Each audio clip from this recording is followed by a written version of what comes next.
রাজার ঘরে ছোট রানী এলো পদ্মাবতী, রানী পদ্মাবতী। রাজার আরো 6টি রানীর ছিল না সন্তান, পদ্মাবতীর কোলালোতে মিলল সমাধান।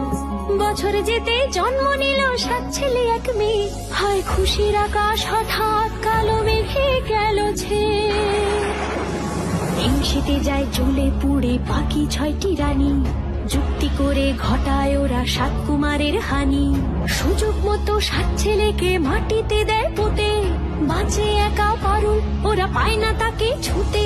ধাইমা বাঁচায় সেই মেয়েকে বড় করে তোলে, 7 ভাইকে পায় যে পারুল 7টে চাপা ফুলে। এত কিছুর পরেও রাজার বিপদ যে কাটে না, সূর্য নগরে সুখের সূর্য আর ওঠে না। হিংসা বিবাদ বিচ্ছেদ আর প্রেমের কাহিনীতে পারুল বোন কি পারবে 7 ভাই চম্পাকে জাগাতে।